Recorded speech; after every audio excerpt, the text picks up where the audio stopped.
আল্লাহকে প্রশ্ন করছিলেন, দায়িত্ব তো দিছেন, পুরা করতে হবে, কোনো দ্বিমত নাই।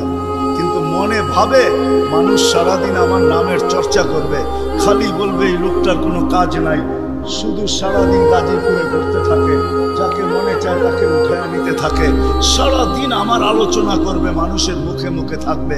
আল্লাহ প্রতি উত্তরে বলছিলেন, সাহাজালুল মৌতি সাবাবা, আমরা মৃত্যুর কারণ বানায় দিব। ইয়াযকুরু সাবাব ওয়া ইয়ানসাক, মানুষ কারণ নিয়ে আলোচনা করবে, তোমার নাম ভুলেও নিবে না।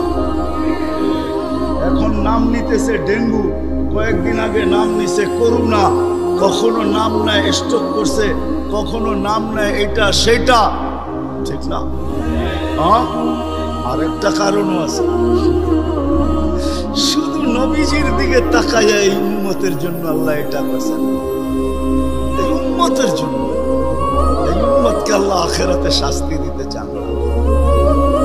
হায় হায়, উম্মত যদি নবী চিনত। আয়সা করছি অবেলা, তো হাতে সময়ও নাই, আর হইল ওয়াজ মাহফিল, অন্য কিছু হইলে হয়তো ওইদিকে চলে যেতাম। নবীজি শুনানোর সময় আমার কাছে এখন নাই। যে উম্মত নবী চিনে না, নবীর কারণেই আমরা পাইছি। এই উম্মতকে শাস্তি আল্লাহ আখিরাতে ইনশাআল্লাহ দিবেন। হ্যাঁ, দেয় তো দেয় কি কইরা, যার উপরে 3 বার কুদরতি হাত লাগছে। কয়বার? সৃষ্টি লগ্নে একবার, বাছাই পর্বে একবার, আমরা বাছাইকৃত।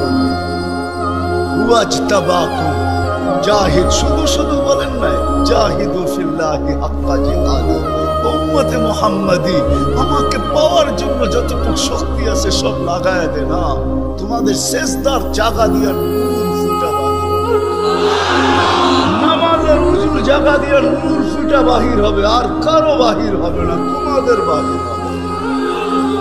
কেমন নূর? ইয়াসা বাইনা আইদিহিম ওয়া বিআইমানিহিম, নূর সামনে ঘুরতে থাকবে, ডাইনে ঘুরতে থাকবে, বামে ঘুরতে থাকবে, পিছে ঘুরতে থাকবে। রিয়াদুস সালিহিনের কিতাবে হাদিসে আছে, নবীরা পর্যন্ত দেখা আক্কা বাক্কা খাবে। এরা কারা? উম্মত তো খাবে খাবে। ফেরেশতারা বলবে চিনো না বুঝি, ঠিক না? সবাই শেষে আসছে তো, পত্রিকা চিনবা, তোমরা তো ওই সময় ছিলাই না। এটা উম্মতে মুহাম্মদ। আজকে এই উম্মত নবী চিনে না, দাবি জানে না। শের জায়গায় চলে আসছি, আর কিন্তু লম্বা হবে না। আল্লাহর দাবি আমাদের কাছে, আল্লাহকে রাজি। যদি এই ছোট জীবনটা সুখে থাকতে চাও, আল্লাহ পাওয়া ব্যতীত সুখ হবে না। রব্বে কাবার কাছে যদি আল্লাহ পাওয়া ব্যতীত সুখী হইতো, তাহলে দুনিয়ায় সবচেয়ে বেশি সেলিব্রিটিরা আত্মহত্যা করবে।